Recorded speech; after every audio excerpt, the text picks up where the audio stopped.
mu ngoog mbokk yi di fàttali ne kon yéen a ngi teewlu seen émission spéciale sur la 93.0 Afia FM te nag ñu dalal fii ki nga xamante moom mooy Moussa Sy di maire bu Parcelles Assainies corona bi aussi dafa am ay conséquences yi nga xamante da ko indaale mooy ni que gis nañu ne xeej na ñu bëri ci askan yi nga xamante ne dañ doon yëngatu mënatuñu yëngatu léegi waral xeej na nguur gi xalaat ne war nañ la mën a jàppale mu génnee li nga xamante ne moom mooy benn aide pour jox ko li nga xamante moom mooy askan wi d'abord ci commune bu Parcelles Assainies ndax mun nga ñoo wax ñaata ci lim ñoo war a bénéficier wu li nga xamante moom mooy aide bi. waaw Parcelles Assainies li ñuy féliciter monsieur le président de la République et son gouvernement monsieur Macky Sall ak gouvernement bi yëpp ci vision boobu ñu am vraiment ba def loi d'habilitation def d'abord état d'urgence def couvre-feu loolu dimbal nañu ci xeexu jàngoro bi cas importé yi jeex tey kenn waxatul waxu cas importé parce que circonscrire nañ loolu xam nañu ban date lañu tëj frontières yi ban date lañu tëj frontière terrestre frontière aérienne yi xam ne maritime xam nañu ñan ñoo duggoon ñi feeñu loon yëpp xamoon nañu aussi au-delà de 20 jours mënatu ko passé donc cas importé kenn waxatu ko léegi cas communautaire la ñuy wax peut-être suivi contact ak cas peut-être li may wax ministre barki démb muy ree mooy cas communautaire importé mooy jëli dëkk indi beneen dëkk donc loolu mooy problème xamoo ku la ko dal mais yow sa bopp ngay wër dëkk jàmbur yi di leen ko jox donc ñu tuddee ko leen cas communautaire importé loolu nag sama définition la mais moo tax nag bu ñu waxee ñëpp nañu toog seen kër rek nañu toog seen kër tant que tooguñu seen kër le risque est réel donc loolu moo tax ñuy féliciter vraiment initiative gouvernement bi génnee 69 milliards pour jox ko population yi ci wàllu dund mu nekk lu am solo donc loolu parce que boo xoolee tey ñi nga xam ne seen doole bëriwut ñi nga xam ne xëyuñu gontuñu te yor ay njël parce que loolu mooy critère bi mooy njël nga am njël xëyoo gontoo amoo salaire ensuite nga am vraiment coono ci Covid bi c'est-à-dire que tey mënatoo togg añ mënatoo wala boo añee doo ndékki wala boo ndékkee doo reer et cetera doo añ et cetera ñooñu mooy loolu ministre bi wax ñi nga xam ne feebar bi daf leen affecté ñooñu vraiment war nañ leen dimbali ci dund boobu nga xam ne état bi destiné di ko joxe toll ci 69 milliards ñun ci Parcelles Assainies sunu quota mi ngi toll ci 12000 lañ ñu jox 12800 3000 yi bourse familiale yi la 9000 yi moom mooy li nga xam ne moom la ñu war a def tànn bu bees au niveau des 20 quartiers bu nekk benn délégué de quartier moo ko dirigé imam bi bokk ci courrier bi ma préfet yónnee incha allah à la date du 9 avril appui alimentaire dans le cadre de la riposte ñu ne quota ménage bénéficiaires yi ñu jox ma conseil communal de la jeunesse ñu ne ñoo ci bokk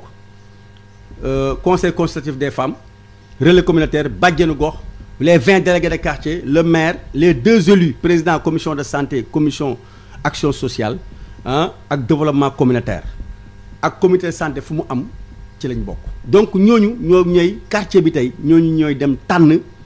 ñi nga xam ne bëgg nañ ñu bokk ci loolu mais ñi nga xam ne jox nañ leen liste bourse familiale yi ñooñu seen quota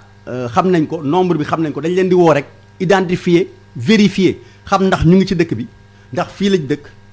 ndax ñu ngi dund bu ñuy dund dëkk fi nekk fi nga bind wii ministre bi dafa def benn tableau boo xam ne wii ngay tontu fekkee nekkatuñ fi nga def non fekkee yàlla daf leen fi jëlee nga def non ba pare ngeen ubbi benn fiche boo xam ne yéen a ngi koy tuddee remplacement extension du RNU remplacement extension loolu ñooñu ñoo remplacer ñooñu nga xam ne nekkatuñ fi dëkkatuñ fi ba pare wala yàlla suñu borom daf leen moom ngeen boole leen ci liste bourse familiale yu bees yi mais li nga xam ne quota bi ñu jox ñun par quartier mu toll ci à peu près en moyenne 370 jëm 500 par quartier loolu lañ leen jox quota ñooñu ay tànneef yu bees la tànneef boobu nag critères yi ci am rek mooy loolu ma wax mooy nga fexe ba amoo salaire amoo revenu régulier bokkoo ci bourse familiale yi ensuite feebar bi sonal la ñooñu ma lim fii imam délégué président parent d'élève directeur d'école président ASC conseil communal de la jeunesse bàjjenu gox conseil consultatif des femmes ñoo leen war a tànn defar liste yi defar aussi photocopie carte d'identité yi jébbal ñu ko nous en tant que comité communal ñu jébbal ko préfet mu valider comme ça ñu jox leen dund bi ensuite dund boobu aussi ñoom ñoo koy séddalewaat ñoom comité yooyu ñoo koy yóbbu seen école bu amul changement ci diggante bi au niveau de l'État ñoom ñoo ko fay yóbbu séddalewaat ko donc dund yëpp ci école yi lañ ko yóbbu fa la ñuy defaree liste yi fa la ñuy tànnee aussi séddale bi fa lay amee dara du jaar préfecture dara jaarul mairie donc ñun du ñu tànn amuñu quota amuñu recommandation amuñu xarit voilà ku ci dugal nit jàppal ni yow mi bokk ci kuréel bi yéen ko fa dugal ku fa xañ nit yéen ñi yéen a ko xañ loolu laa leen wax bu ñu toogee ñoom ñëpp ma ne na ngeen xam ne ay muskàllaf ngeen ay mag ngeen si ay junni nit ñu tànn leen ne leen dem leen tànn ay nit def leen ko ci ngor ci kersa ak dignité boo leen siggee bu li siy génnee ngeen sigg xool nit ñi mais fexe leen bu leen fi toog naan diw moom moo woon diw man woowuma kenn diglewuma kenn yónniwuma kenn awma ci quota awma ci xarit awma ci militant yéenay tànn donc loolu moo war a am si Sénégal yëpp parce que ministre Mansour Faye moo ko bind ci texte bi génne ko bon maintenant am na ñoo xam ne jàpp nañ ni ñoom dañ ci war a bokk bon man gëm naa ne ñun élus yi conseils municipaux yi dans chaque quartier waroon nañ ci bokk mais comme que ministre moo génnee lettre am arrêté ministériel yónnee ko préfet yi gouverneur ñu jox ñu ko naam barki démb yónnee nañu benn courrier le 15 avril nee nañu élargir communaux yi nga xam ne ñun ñoo koy jiite ñun ñooy saytu liggéey bi ñu def ci 3 conseils municipaux au moins liste concurrentielle suñu élection yi passé 2014 man def naa ko àjjuma bi ñoom ñëpp joxoon naa leen délai 3 jours indi nañu ma seen ay tur tey suba laa defar arrêté bi pour yónnee ko préfet donc élargir naa ko 6 partis politiques yu doon xëccoo élection locale 2014 donc def naa aussi 3 ONG ak fédération des handicapés donc vraiment boo xoolee léegi ñi fa nekk mot nañu 50aine de personnes ñooñu ñooy saytu liggéey bi mais du ñu tànn ñun du ñu tànn ñun dañuy wax ni saytu leen li liggéey gars yi def mieux ministre bi sax ci courrier bu mu yónnee préfet mu yónnee ñu ko aussi le 16 avril nee nañu dina yónnee fii ci arrondissement Parcelles Assainies Grand Yoff Cambérène Patte d'Oie Grand Médine dinañu yónnee 149 contrôleurs 149 contrôleurs yi man sama commune maa Grand Yoff ñoo ci ëppale man am naa 49 defe naa Grand Yoff am na une 50aine ñooñu presque 2 par quartier dinañ ñëw dem saytu liggéey bi comité yi def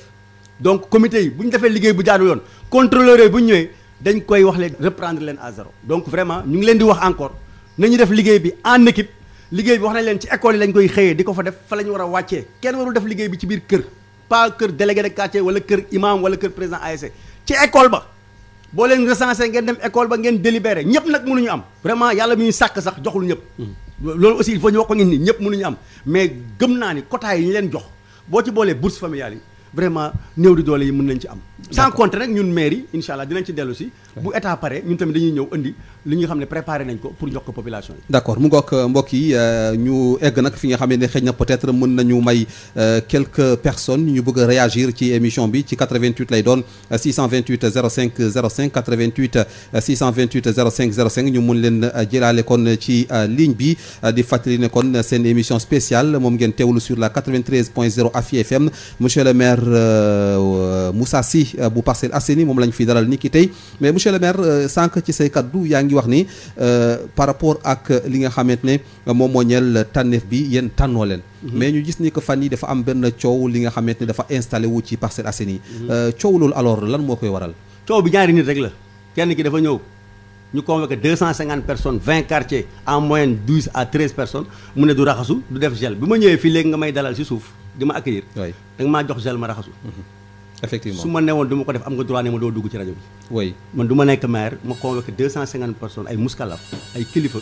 nga ñëw nga forcer poche ne du ma dugg damay dugg du ma jël gel parce que moo ñëwee laaj naa ko lan la d'accord mu ne ma carrément ñii ñoo ma bëgg a raxasloo soxla ma masque ma ne ko da nga koy def mu ne du ma ko def ma ne ko da ngay génn man maa ko jàpp génne ko ci biti d'accord keneen kii moom ñëwul dafa toog fële yónni xale bu jigéen mu ne day siège waa quartier bi ne du siège parce que bokkul seen comité de ASC donc problème mu ñaari ASC la ñu am sur 20 quartiers yi ñu monté de 11h à 19h45 sans anicroche amul benn li may wax ni ay imam a ngi fa woon ay notable ay délégué filmé nañ ko Dieynaba Seydou Ba bu RFM mi ngi woon ci biir salle bi mi ngi woon ci biir salle bi am na ay journalistes quotidiens yi nekkoon ci biir salle fekkee nañ ko du début à la fin amul kenn ku ci relaté à part incident boobu nga xam ne ci biti la amee dara xew fa lu si des nag bon xam nga mbir yi moom bul sonn xam nga man mënu ma fal imam Moussa Sy mënu ma fal imam mënu ma fal président d'ASC mënu ma nommé sax bàjjeenu gox kenn du ko nommé ministère de la santé dépend délégué de quartier sax man bu ma nekkee maire ba léegi 2009 ba léegi nommé tuma délégué de quartier yoon dafa ne Moussa Sy del nommé délégué bépp maire mooy nommé délégué man dama ne dañuy élection damay woo imam yi ne leen dem leen ngeen waxtaan ak seen quartier kan moo bëgg a nekk délégué de quartier boo leen waxtaanee ba tànn benn tur ma indi ma nommé boo leen jubóowul mu am candidat yu bëri ma defar bulletin 2009 ba léegi organisé naa 13 fois élection délégué de quartier ubbi 8h30 tëj 17h wàññi def PV yónnee préfet def enquête de moralité génnee décision donc mënu ma nommer délégué de quartier mënu ma nommer président ASC conseil communal mënu ma leen nommer te liste yooyu yëpp ñi ci nekk ñëpp préfet moo ma ko jébbal par courrier le 9 avril seen organisation faîtière yi dépendre ci ministère de la femme de la jeunesse ñoom ñoo ko signé jox ko préfet jox ma ne ma convoqué ñii préfet toog maag délégué mu ne ñii ñoo ci bokk maintenant mun nañ d'accord ku ci bëgg a bokk ngir yàlla sa quartier la affaire quartier du problème maire du problème préfet demal si commission bi bu ñu la accepté ñu intégré la mais de droit Mansour Faye ministre moo ne ñii rek ñoo ci bokk jox naa la document bi mi ngi noonu nga tiim soo ubbee avant dernier passe bi di nga gis ni lu ñu bind conseil mi ngi nii dañu bind quartier et village sous comité de quartier et village chef de village ou chef de quartier directeur d'école état moo koy nommé OCB mooy ASC groupement imam curé mooy église bi comité de santé mooy CDC association des parents d'élèves bàjjenu gox ak relais communautaire donc ñooñu la ñu ne ñoom rek ñoo am droit dem ci quartier di tànn nit maintenant mun nañu waxtaan diisoo Sénégal ñoo ko bokk mais buñ ci bëggee indi ay relents politique maintenant benn imam mun na xam Moussa Sy nekk xaritam wala bokk ak moom parti loolu yàlla boo ko def parce que imam yi nommé wuñu leen tey bi mbas mi amee déedéet imam yi ñii 10 ans imam la ñu ñii 15 ans président d'ASC depuis 5 ans AG amul donc bu ñu nekkee président ASC du tey justement voilà donc vraiment yooyu peut-être pour man incident mineur la woon mais tey li am solo gëm naa ni mercredi ak tey ça fait 5-6 jours quartier yëpp ñu ngi daje ñu ngi recensé ñu ngi ñaan yàlla loolu yëpp am si jàmm ñu waxtaan tànn néew di doole ak foo mënti far ak foo mënti bokk nañ la tànn boole la ci nga jëriñu ci du ñu paree ñun mairie am na lu ñu prévoir lu bari loo xam ne tolluwul li état bi mais suñu ñëwaatee ñun aussi fii ak 1 mois ñu joxaat nit ñi je pense que ni loolu mooy intérêt parcelle mooy ndamu parcelle mais di xëccoo ay saaku ceeb ñaari saaku ceeb 10 litres d'huile 10 kilos pour ay autorités pour ay kilifa loolu rafetul donc lañ ko moytu jaru ko fi parce que gisuma tey man du ma tànn wax naa ko aw ma ci quota aw ma ci cas préfet noonu keneen noonu ñi ko moom nañ leen ko jox mais nañu nangu ni état bi moo décidé conseil municipal du siège maire bi du siège fu ñuy tànnee adjoint maire bi du siège benn parti politique du siège maintenant commission bu ko nangul sa bopp sa quartier nga ne ah non man ñu nangu nañ kii bàyyi leen ko mu ñëw toog mënul yàq suñu liggéey loolu seen quartier la parce que yéene ko moom li leen yoon may la yoon moo leen ne dem leen tànn seen bopp boo leen ne ah kii kat personne ressource la soxla nañ ko kii soxla nañ ko il est dynamique mun na ñëw fekkee tànn fi na ko def mais yéen ngeen engagé wu ngeen bind seen PV ñun ñëw élargir suñu comité diw mais na nekk yéene ko def mais amul benn parti politique wala benn conseil municipal bu am droit dem ci benn quartier di tànn loolu ku ko def rek c'est parce que waa quartier ba d'accord nañ mais man Moussa Sy aw ma droit woo benn comité wala benn délégué di dugal ay nit parce que yoon lu mu ne yow sa bopp bokkoo ci te ma ne après yow saytu ngay def mais yow bokkoo ci donc vraiment loolu laa bëggoon ñu xam ne incident boobu rek moo fa am incident bu ndaw la ça concernait 2 personnes et je pense que dépassé nañ ko parce que ñoom ñëpp ñu ngi ci terrain bi di liggéey te amatul benn problème d'accord mu ngoog ñi nga xamante ñoo nekkoon ci ligne bi doon yëglu léegi ngeen jéggal ma nag ndax nag monsieur le maire moo doon wax bëgguñu woon ko dagg moo tax waaye boo leen dellu siwaatee rek ñu mun leen jël ci 88 628 05 05 88 628 05 05 kon moom mooy bu mu jokko bi sur la 93.0 Afia FM ni ma leen ko waxee rek ngeen di suivre seen émission spéciale ak monsieur le maire di Moussa Sy di maire bu Parcelles Assainies mais monsieur le maire aussi par rapport ak tànneef bi li nga xamante ni moom mooy nit ñi nga xamante ñoo war a siéger loolu leer na c'est écrit noir sur blanc mais xëy na peut-être am na ñi nga xam ne ñu wax naan ñooñu ñëpp daanaka dañuy far ak yow est-ce que noonu la demee dañoo far ak yow maanaam dañoo ànd ak yow si man lañ far waaw mais bu imam est-ce que man maay fal imam man damay fal am Moussa Sy maire day fal imam gis nga benn maire bu fal imam gis nga benn maire bu fal président ASC gis nga benn maire bu fal présidente groupement yëpp daje ne diw Adja Khady Diop Sow ñun ñoo ko tànn waa 26 moom mooy sunu représentant conseil consultatif des femmes boobu ay mën na ñaata at ñu ne diw président ASC fal nañ ko président ASC assemblée générale ODCAV supervisé ko zone supervisé ko mais ñooñu mais nag ça veut dire que bu ñooñu ñëpp nekkee sama xarit ça veut dire que liggéey naa ah oui am naa résultat ça veut dire que nit ñi bëgg nañ ma. mais est-ce que noonu la demee est-ce que ñooñu say xarit lañu. mais mën nañ nekk sama xarit. mais jëlewuñu leen sama xarit dañu leen jëlee ci titre bi ministre bi wax. ministre moo ne comité de santé. bindul tur dafa ne comité de santé ñu xool kan mooy secrétaire exécutif. ñan ñoo bokk ci comité de santé ñu bind leen. mu ne imam ñu ne ah jàkk koñ bi ñetti imam la am ñu woo leen bu imam yooyu amee jàmm ak man amuñ jàmm ak sama adversaire mais c'est son problème mais c'est pas na fexe dem am ak ñoom jàmm ASC bi président bi bu nekkee sama xarit wala ñu bokk parti ma ak moom wala ñu bokk mouvance présidentielle ma ak moom mais seen problème la pourtant élection yi kenn waxuloon loolu bu ñu arrêté affaire bi c'est apolitique ñun fii ku nekk am nga xarit am nga soppe nañu bàyyi caaxaan yooyu élection man mënu ma nee naa la délégué de quartier man sama yelleef la sama cër la fukki at a ngi nii nommé wu ma délégué de quartier damay organiser élection te pourtant maire yëpp dañuy nommé man rek maa koy def maa ko njëkk a def ci Sénégal organiser bulletin campagne électorale audition publique dimanche ñu xëy voté ñu fal délégué de quartier ngoon 5 heures maa ko may population yi ñu koy def te man maa ko war a nommé donc su ma doon partisan boobu laa koy commencé te su ma toogee ci mbedd yi rajo yi télé ne ñi ñuy tànn aw ma ci xarit aw ma ci mbokk aw ma ci quota mais foofu laa mën a yem mais par contre yow sama xarit nga mais nit mënu ko dindi parce que ba ngay xarit du tey nga nekk sama xarit parce que dama ñëw si rajo bi démb nga nekkoon sama xarit ñu suuxat ko maag yow am kóllëre est-ce que dama ko war a dindi rek parce que sama benn noonu wax na ko non du ma ko bañ am na ñoo xam ne samay xarit lañu xam nañ ma maa ngi ñoom ñoo nekkandoo parcelle ñoo tabax parcelle mouvement associatif j'ai fait 20 ans de mouvement associatif di jaay ticket di tracer terrain secrétaire général vice-président président 6 ans def bilan bàyyi ko fa ne damay nekk candidat maire yàlla may ma ñaari mandat 2 fois député mais su ma amul carnet d'adresse aux parcelles identité remarquable parcelles yi ñi ci ëpp bu ñu nekkul samay soppe mais ma xam ne damaa échoué mais nag échoué wu ma loolu moo tax ku ñu gis ñu ne xaritu Moussa Sy la mais loolu mënu ma ci dara tànneef parcelle moom mënoo tànn ñaari nit ñetti nit te Moussa Sy amu ci xarit monsieur le maire xam même ma jël ki si li muy ñëwaat asalaamaaleykum allo salaamaaleykum. waaleykum salaam wa rahmatullah. man la Guèye l'original du conseil municipal vice-président commission finance et affaires économiques. d'accord Guèye bisimilah. merci waaw dama amoon rek question yu ma bëggoon poser monsieur le maire. d'accord allez-y. parce que le 3 mars bi passé. oui. ñun def nañ conseil municipal. pour suñu report li nga xam ne mooy suñu excédent budgétaire di 392 millions. oui. xam nga bu ñu amee report bu doy noonu mooy que xaalis am na fi. donc yàgg naa ko toppali pour que ñu def conseil municipal. pour mën a def réorientation budgétaire. et compte Covid 19. pour comme maire yi li ñuy def ñu génn alal ju bari parce que mën nañ ko on a presque le meilleur budget pour jàppale waa Parcelles Assainies. loolu ñoom dañ ko doon bañ parce que nee nañ coronavirus bee tax mais bi nguur gi ne day joxe lekk ak naan. ñoom jël nañ les moyens ba mën a toog ci mairie bi avec presque ñëpp di def loolu pourquoi tey maire yi nga xam ne yëpp defoon nañ ko donc génn nañ alal pour jàppale seen askan pourquoi ñun mairie Parcelles ñu refusé ko ba tey ji ñaareel bi oui mooy que li mu wax noonu aussi ñun dañ koy bañ parce que am na ñoo xam ne dugal na leen ci comité de quartier te dañu démissionné nekk ay présidente ASC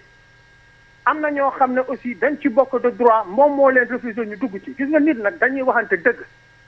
yàlla def na ñëw na ci émission bi ñun dañu bëgg mu répondre de manière claire lan moo tax tey Parcelles Assainies ba léegi amuñu ay tonnes ceeb oui comme yeneen communes yi te alors qu'on a un excédent budgétaire de 392 millions le 3 mars bii rek def nañ ko pour def réorientation budgétaire. laaj ko balaa moo coupé ñan la ñuy refusé autre chose d'accord autre chose oui lan moo tax moom moo jël décision wax ko chef de quartier yi moom daf leen am ci seen poche ci poosam lan moo tax mu ne leen da ngeen di def légalisation wax leen ko ñëpp ñuy def légalisation ci mairie bi à 300 francs ba 2 jours mu am surplus ba moom moo wàcc pour tas nit ñi parce que xam na ne lii ak danger bi nekk Parcelles danger ngi boo xam ne suñ ko continuer cas communautaire yi dina yokku je dis encore une fois maire Moussa Sy ñun on le respecte mais mairie bi du moomeelam tey du benn conseiller municipal boo xam ne boole na la ci liggéey bi du benn conseil waxuñu ñu dugg ci ay comité yooyu de non mais le maire aujourd'hui devait être devant les conseils municipaux topp ci ginnaawam ñu fédérer li ñuy def parce que c'est le capitaine d'équipe. d'accord quand on est capitaine d'équipe il faut être à la hauteur de tout le président Macky Sall a appelé toute l'opposition pour faire face lui aussi il devait être le premier à appeler tous les conseils municipaux pour ñu ànd bokk ci liggéey bi loolu mooy yoon. d'accord oui Guèye. maa ngi leen di gërëm di leen sant. merci beaucoup. d'accord waa allo. mën naa toog allo waaw. waaw nee na ndax mun nga ñëwaat ci ñi nga xam ne jàpp nga ne dañ leen refuser pour ñu dugg ci biir comité yi. ku mel ni président Fall. d'accord moom délégué de quartier moo ko convoqué ñoom ñu def liste à leur niveau. délégué de quartier bi nee na bi mu demee c'est le maire Moussa Sy changer liste bi. c'est le délégué de quartier qui a parlé ba dugal ci préfet sax dal na ci kaw délégué de quartier. quand vous prenez à l'unité 15 Moustapha Kane c'est le président moom tamit. waaw Guèye dem na monsieur le maire allez-y. waaw ok merci maa ngi nuyu Mamadou Guèye. original di ko jox respect. loolu moo war a dox suñu diggante en tant que un maire et son membre de conseil municipal. mais dama koy wax ni rek muy toog conseil municipal di ko suivre ba mu jeex moom conseil municipal boobu muy wax. toogu fa dafa ñëw dem ñibbi intercommission la ñëw ñëwul plénière donc vraiment maa ngi koy wax su beneen yoon tey mu ñëw toog conseil municipal suñu budget bi muy wax nii ay millions voté wu ko moom Mamadou Guèye donc vraiment dama koy wax mu xam boppam quoi nit da ngay xam sa bopp jamono dafa changé il y a quelques mois on avait des relations extraordinaires maa ngi jël sous témoin le sous-préfet donc vraiment ambition politique warul tax ngay créer lu amul ngay sosal nit da nga koy seddal lu mu doon munoo toog ay weer nga naan ko yaay suñu référence yaay lii yaay la kii message yëpp a ngi fi sama portable tey nga xëyee parce que am nga ambition bëgg a nekk maire Parcelles Assainies am nga ci droit légitimement nga ne da ngay sos ñoom li xaw ñooñu groupe boobu yëpp les 4 mousquetaires laa leen tuddee ñoom dañoo anticiper campagne électorale bi di jotagul dañoo bëgg a bëre te bëgg a bëre bañ bëre mais jotagul fu mu toll nii dañu am lu xew si diggante bi mais ñoom corona taxu leen woon jóg ñoom avant corona lañ jóg def dóor seen plan taxaw ne tout sauf Moussa Sy ma nangul leen ko mën na leen wax population yi ñooy àtte bu ñu ci yeggee mais yàlla nañu yàlla may ñuy fekkee ko ba xam kañ la mais pour le moment loolu muy wax noonu pour ñu woo leen bu ñu raisonnable woon dañ leen di woo mais comme que raisonnable ñu ñoom yaakaar nañ ni délation sos ak wax lu dul dëgg moom moo war a circuler biir parcelle mais xam nañ ñi population yi ànduñu ak ñoom parce que bu may toj cantine stade yi ne dama koy dindi parce que état moo ma ko sant ak sécurité dañoo dem ànd ak collectif bi ne kenn du ko toj même groupe bi ñoo def point de presse ñoo def lépp yàlla def na may nañu si ndam toj nañ ko tey engagé nañu tous les mandats de 135 millions pour indemniser ñooñu te xeex nañ def nañ lu ñu mën yéeg nañ sotti nañu def nañ lu ñu mën def nañ njabar nañ def nañ la cantine toj nañ ko jël nañ fi xëy 6 mois tànkal waa parcelle ay bourse privée ñu ñuy sonal naan bourse yi mairie la xaalis 200 millions dugg na fi génn fi gis nga leen tey corona ba leen tax a jóg parce que lan nee nañ dama war a woote comme président mais pour ma woo leen il faut ñu raisonnable il faut ñu nangu respecter l'autorité il faut ñu nangu ni mu neex leen mu naqari leen maa fi nekk ba yàlla indiwaat keneen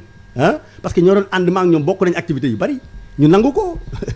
du ma fi nekk di delluwaat si yooyu c'est pas important mais il faut que ñu xam ne une institution elle fonctionne par rapport à des règles conseil municipal